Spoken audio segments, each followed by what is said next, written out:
Hello, this is Marie Poppins. I've just read this article on Facebook and I wanted to share it with you because it's about all things parenting.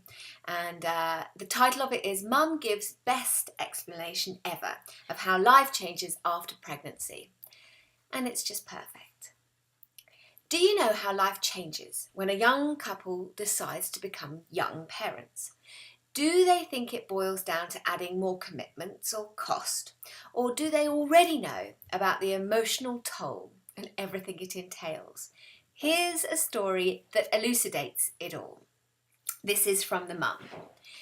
We're sitting at lunch one day when my daughter casually mentions that she and her husband are thinking of starting a family. We're taking a survey, she says half jokingly. Do you think I should have a baby? It will change your life, I say, carefully keeping my tone neutral. I know, she says, no more sleeping in on weekends, no more spontaneous vacations. But that isn't what I meant at all. I look at my daughter, trying to decide what to tell her. I want her to know what she will never learn in childbirth classes. I want to tell her that the physical wounds of childbearing will heal. But becoming a mother will leave her with an emotional wound so raw that she will be forever vulnerable. I consider warning her that she will never again read a newspaper without asking, what if that had been my child? That every plane crash, every house fire, every gun crime in a school will haunt her. That when she sees pictures of starving children, she'll wonder if anything could be worse than watching your child die. I look at her carefully manicured hands and nails and her stylish suit, and I think that no matter how sophisticated she is, becoming a mother will reduce her to the primitive level of a bear protecting her cub. That an urgent call of mum will cause her to drop a souffle or her best crystal without a moment's hesitation. I feel that I should warn her that no matter how many years she's invested in her career, she will be professionally derailed by motherhood.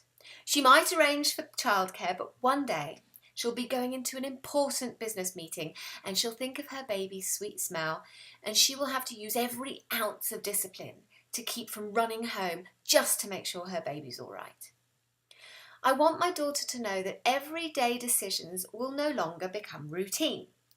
That, for example, a 5-year-old boy's desire to go to the men's room rather than the women's at McDonald's will become a major dilemma. That's right there, in the midst of clattering trays and screaming children, issues of independence and gender identity will be weighed against the prospect that a child molester may be lurking in the men's restroom, and there's nothing you can do about it if he goes in there alone.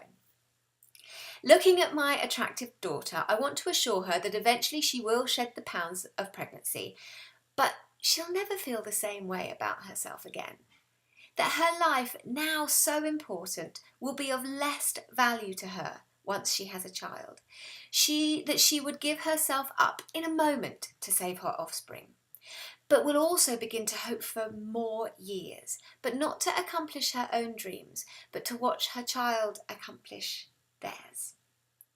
I want her to know that a caesarean scar or shiny stretch marks will become a badge of honour. My daughter's relationship with her husband will change, but not in the way she thinks. I wish she could understand how much more you can love a man who is careful to powder the baby, who never hesitates to play with his child. I think she should know that she will fall in love with him again, for reasons that she will now find very unromantic. I wish my daughter could sense the bond that she will feel with women throughout history who have tried to stop gun crime, to help protect their children in schools, who have tried to stop war, who have seen babies washed up on shore, dead from trying to cross, the Mediterranean into Europe, to try and stop prejudice, to try and stop drunk driving. I want to describe to my daughter the exhilaration of seeing your child learn to ride a bike. I want to capture for her the belly laugh of a baby who is touching the soft fur of a dog or a cat for the first time. I want her to taste the joy that is so real it actually hurts. My daughter's quizzical look makes me realise that tears have formed in my eyes.